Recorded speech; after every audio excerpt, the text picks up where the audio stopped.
Boris Johnson has given a speech which has been quite widely hailed as bizarre and rambling and incoherent, during which he compared himself to Moses and imitated a car, lost his place several times, and went on a long digression about Peppa Pig World, which has garnered the predictable outrage from the predictable parts of Twitter. Just before we come on to that, if you like this program, please remember to hit the subscribe button. You don't want to catch the cold that I've got while recording this, but you do want to catch all of our content that we publish daily on politics, current affairs, and culture. So the subscribe button exists for a reason. Make sure you hit it. But on with Boris Johnson. So we have the clip here from Sky News, which, well, why not? Or must. To Peppa Pig World. I don't know if you've been to Peppa Pig World. Who's been to? Hands up anyone who's been to Peppa Pig World. Not enough. I was a bit hazy what I would find at Peppa Pig World, but I loved it. And Peppa Pig World is very much my kind of place. It has very safe streets, discipline in schools. Heavy emphasis on new mass transit systems, I notice, even if they're a bit stereotypical about Daddy Pig. But the real lesson for me, going to Peppa Pig World, and I'm surprised you haven't been there, was about the power of UK creativity. Who would have believed, Tony, that a pig that looks like a hairdryer, or possibly a sort of Picasso-like hairdryer, a pig that was rejected by the BBC, would now be exported to 180 countries with theme parks both in America and in China, as well as in the New Forest, and a business that's worth at least £6 billion to this country, £6 billion and counting. Now, I think that is pure genius, don't you, Peppa Pig? And no government in the world, no Whitehall civil servant would conceivably have come up with Peppa. So, that was Boris Johnson. I have to say, my overwhelming takeaway from that was that Peppa Pig World is much more competently run than this country is. If they have safe streets, which famously we don't, and a good school system, which we don't either, an emphasis on mass transport. I don't know anything about Peppa Pig World. I'm going to take his word for it, but I assume the emphasis on mass transport in Peppa Pig World does not entail spaffing hundreds of billions of pounds on a high-speed rail link from London to Birmingham that doesn't work, and then promising it to people north of Birmingham and replacing it with trams which will never be delivered. Peppa Pig World probably has a functioning border as well. I bet they have more border guards than we do. Try landing dinghies on the coasts of Peppa Pig World, see what you get. Peppa Pig World sounds great, and I would very much like to live there. I would much prefer it if the Prime Minister got on with making the country at least half as competently run as he describes Peppa Pig World as being. But he's been in office for some time now, and I think this is the kind of thing we should probably have to expect from him. As to civil servants in Whitehall not being able to dream this up, the instinctive response is to say if you give anybody enough hallucinogenic drugs, they can dream this kind of thing up. But actually, I suspect quite a lot of people in Whitehall, if MPs are any guide anyway, I suspect civil servants are not too far behind them in the sort of drug use per capita. It's testament to how boring they must be in their day-to-day lives that even with LSD they couldn't dream up something like Peppa Pig. It just makes their spreadsheets look marginally more interesting to them. But obviously this has garnered a huge amount of attention in the UK press, which has spent not very much time covering anything else.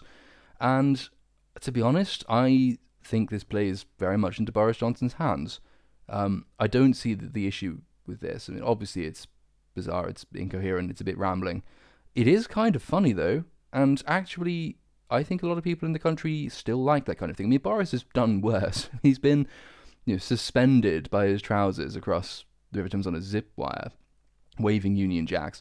That just made him look like a complete buffoon, but made him more popular nonetheless. He's got his reputation for being almost a Teflon character, but that's sort of misplaced. It's not Teflon that keeps him immune to attacks from the press. It's the fact that people much prefer a politician who's a bit rambly and incoherent, but at least has character and an obvious sense of humour, to one of those identikit types who've been mass-produced over the last 20 or 30 years, whom you can't tell apart. Boris, we all quite like that about him. We have in the past, at least. There is a question as to whether it's rubbing off now, but I think again compare that to a speech by Keir Starmer. People remember this speech. Nobody remembers what Keir Starmer says about anything. You forget it when he's halfway through a sentence because he's just so painfully dull and careful and considered and measured, but ineptly so. I mean, it's not exactly as though him being cool, calm, and collected has actually applied itself to nuanced or sharply cutting political attacks. So I don't know. I just think this isn't going to play too badly for Boris. I don't think people will pay much attention other than, oh, it's Boris being Boris again. But it's memorable, it's characterful, and makes him immediately more recognisable than most of his political opponents, all of whom, especially, and this is not just a Labour Party problem, because the Conservative Party decided a long time ago it was going to try and retain power by aping Tony Blair. Most modern MPs are just botched clones of Tony Blair. He's like Emperor Palpatine in Star Wars, or at least in the expanded universe.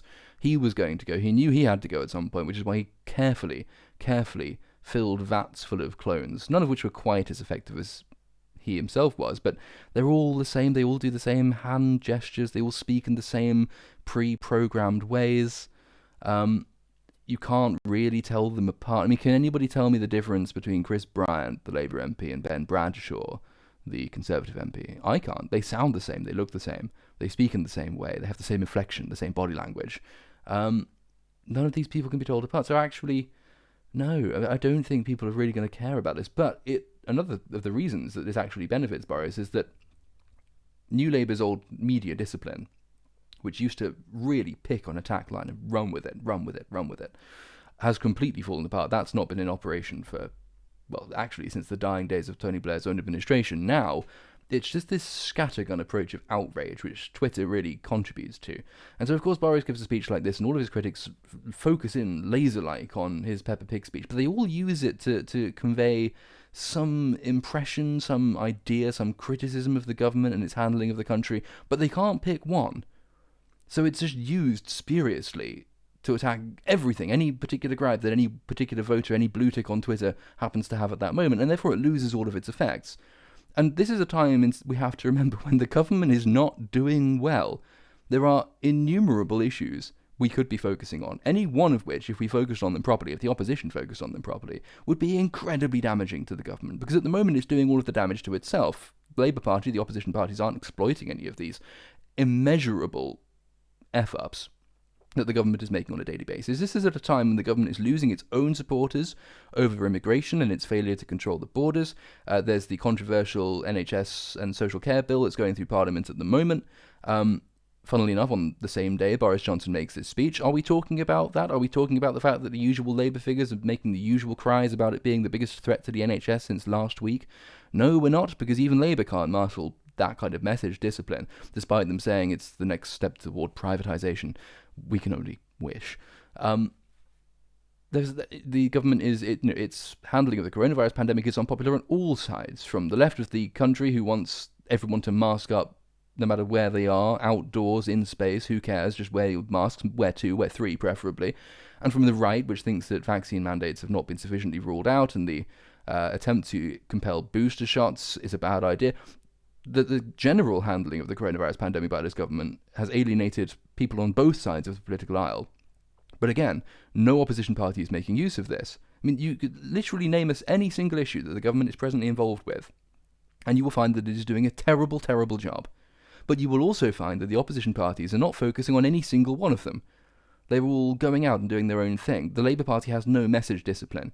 Half its shadow cabinet will be talking about completely different things from the other half of the shadow cabinet. In fact, even that's, because that implies it's bipolar and that's too organised, you'll get maybe a tenth of the shadow cabinet focusing on one thing and a tenth of the shadow cabinet focusing on something else. And the broader Labour backbenchers will be all over the place. But, it's Twitter, and Twitter sort of it compels this type of behaviour, which, again, is another way in which this speech could arguably help Boris. It's a distraction from real issues, which the government should be being held to account for. It's another emphasis of his character versus his identikit opponents, whom you couldn't pick apart in a roll call. If they were all arraigned before a police camera charged with, I don't know, they're politicians, so paedophilia, should we go with that? Purely hypothetically, of course, not letting any kind of conspiracy theory at all, but purely hypothetically, you could stand half of the MPs in Westminster side by side and say, okay, who's who, and you wouldn't be able to tell me their names. You wouldn't be able to tell them apart from each other. So that's another way in which this could arguably help Boris. But let's go through some of the reaction on Twitter. If of course my computer loads. He was asked about this thing by the BBC. He was actually asked in slightly patronisingly, are you okay? So we can listen to this. In your speech to the CBI, you lost your notes, you lost your place, you went off on a tangent about Peppa Pig. Frankly, is everything okay? I think that people got the vast majority of the points I wanted to make, and I thought it went over well. And well, kind of, yes, maybe. I mean, he did veer back onto the point at the end about Peppa Pig being, a symbol of the creativity of this country, worth £6 billion somehow to the company. His point about it being rejected by the BBC transpires to be incorrect. It was never offered to the BBC, according to the Financial Times reports. Well, they did an interview with the creators of Peppa Pig some time ago. They said they never offered it to the BBC. It's in fact owned by Hasbro in the United States. So this is a point that's been made by some Twitter critics, again, entirely missing the point. I mean, nobody cares. It's sort of, with Boris Johnson, John Prescott used to have this thing. John Prescott, former Home Secretary under Tony Blair's government, where he barely spoke in English. He had some fantastically illiterate lines that he would come out with. He once arrived back on a plane saying it's great to be back on terracotta. He once said that the Green Belt is a Labour achievement and we will build on it. He famously sort of just rambled incoherently his way, and everybody sort of think, well, if you wrote this down on paper, no one would have a clue what was going on. But actually, bizarrely, with John Prescott, you always knew what he was saying. And Boris has that kind of thing too. It's almost a meta message. The specifics are comical, and they are, in some sense, designed to be comical. But you do still understand what he's saying, so he does veer back onto the point about the impact that creativity inspired by Peppa Pig, which is, it's funny, it's unusual, it is memorable. It's also a reference that most people will understand, or certainly parents with young kids will understand that reference. And it's also quite a normal human thing to do. If you're in a pub, most people in a pub, after a couple of pints, and Boris Johnson always looks like he's half cut, so he probably is. You're not exactly the most cogent speaker. Very few people are cogent speakers. They make tangents, they draw connections, which don't really, they require a bit of a lateral leap of the mind. This is actually quite a normal way of speaking, as opposed to the polished press release style, which is favoured by most politicians in the country. I think most people probably did understand what he was saying. This isn't to say one way or the other, really. I'm undecided, really, as to whether I think it will benefit him or not. I think among some people it will. I don't think it's as damaging as blue ticks on Twitter, as we'll shortly see uniformly believe it to be. I don't think also that his old comic effect is quite as effective as it used to be, however. So, it's not, once upon a time, this would have just been a net positive for him, and a significant net positive. I don't think that's true anymore. I think this is starting to lose some of its sheen. But we can carry on, because, again, as I said, here is proof that Boris Johnson was, in fact, at Peppa Pig World, so he's not lying about that. There he is, looking like a half-cut gnome. That's the Prime Minister of this country, ladies and gentlemen, and I'm sure you're all proud of it. Moving on. GB News did a poll. Now, this is sort of evidence against what I was saying about it maybe playing better with ordinary people, because GB News, well, it's questionable still as to how representative of ordinary people opinion it can truly be. I mean, it's only 5 months old. It's not as disastrous as some of its critics make it out to be. It's also not a very big channel. It has quite a small viewing base.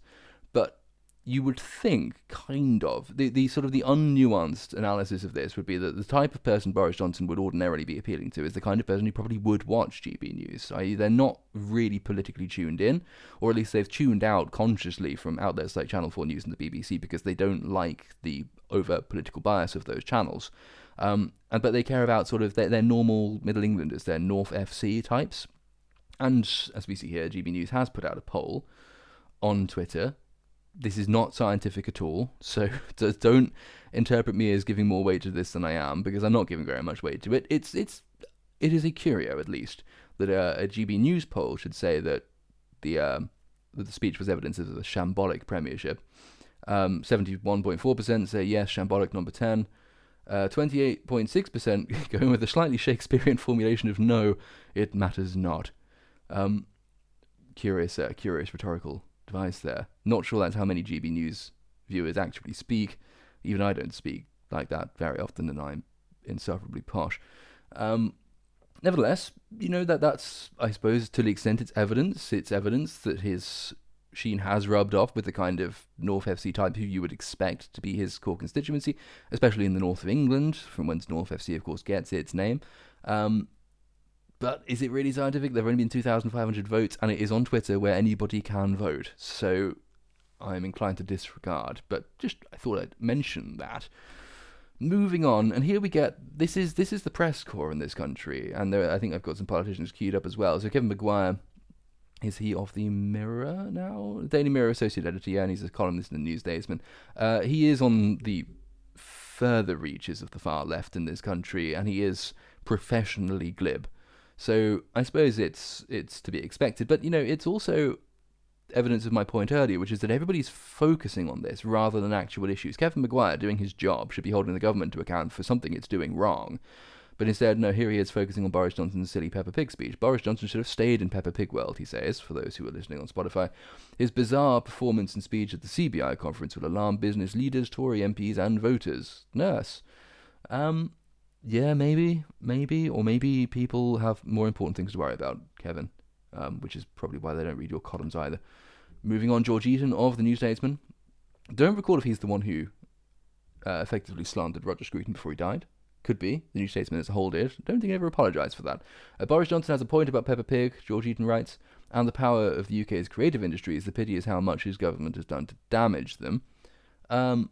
Well, has he really? I mean, is this a plea for arts funding? Is this going to be one of the plethora, the smorgasbord of issues that apparently the Peppa Pig speech symbolises?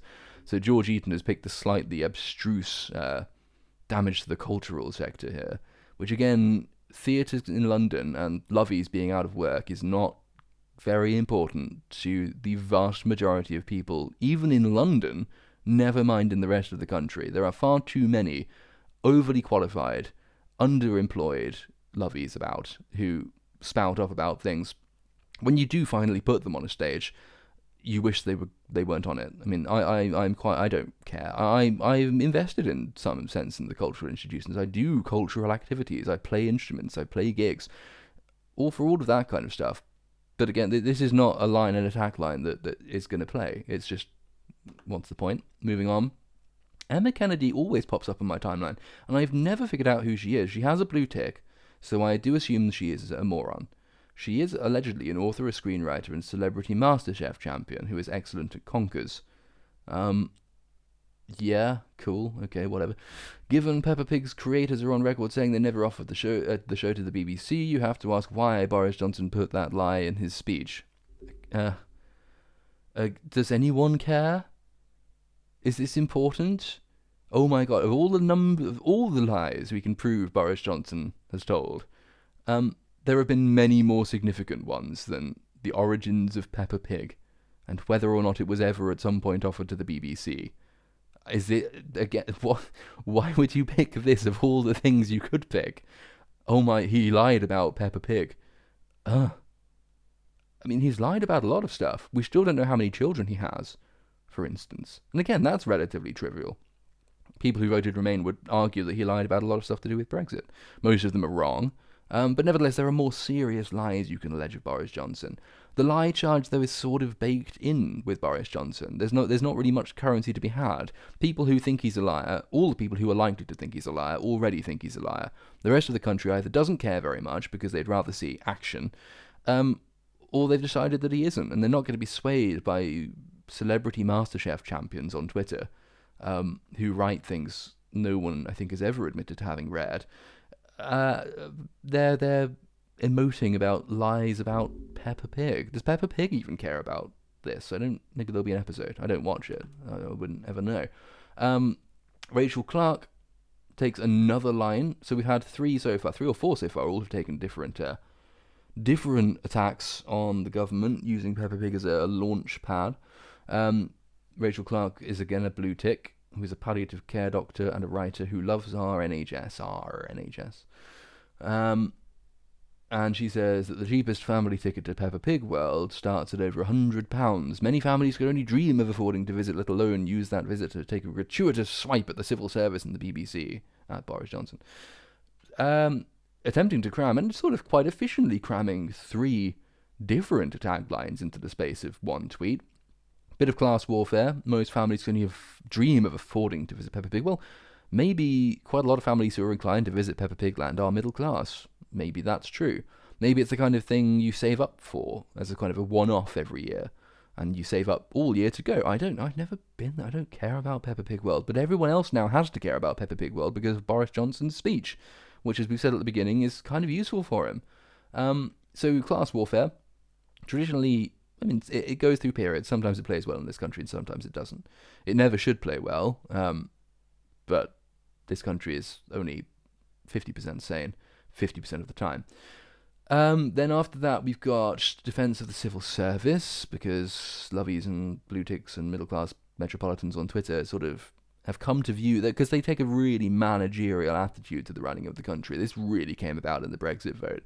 One of the many divides that exposed was between the kind of people who thought that politics was best left to the people of the country via their elected representatives, and that power should be as close to the people as possible, and people who much preferred that politics was removed from the people as far as is possible, preferably that politics was taken out of the country altogether and invested in Brussels, where nobody could get at it. So the civil service also came under attack from some aspects of Brexit.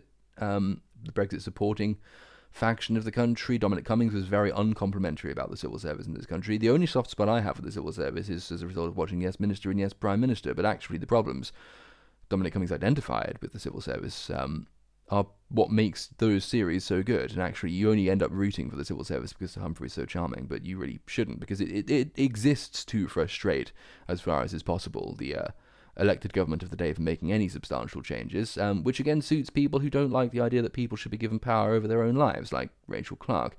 And then, of course, an attack on the BBC. It's one throwaway comment when Boris Johnson said the BBC rejected it. I don't think he thought too much about that. To the extent he did, what can we read from that? Not a huge amount. We know Boris's relationship with the BBC is a bit iffy. I mean, the Kardashians probably have more stable and long-lasting relationships than Boris Johnson does with the BBC. Having seen the BBC's coverage of various issues to do with his premiership and to do with the issues that got him elected, not least Brexit, I would quite happily see him ditch the BBC and take a much stronger line against the BBC. But again, this is evidence that you're attacking too many things at once, Rachel Clark. Class warfare, the civil service, and the BBC. Pick one and run with it, and actually coordinate with other people who don't like the government. Get some MPs on side. Let's have a meaningful opposition to the government. Maybe then it'll stop being so catastrophically inept. But no, we don't do that anymore, because it's just people with their own personal gripes. Finally, I don't think we need to go through two more of these. James Felton, I think he's also of the New Statesman, is he? Best-selling author, 52 times Britain was about, I don't know. I have a feeling he writes for the New Statesman. Could be wrong. I apologise to the New Statesman if I have inadvertently slandered them by association. And he takes the nasty line of saying, I'm starting to see now why 144,000 people are dead.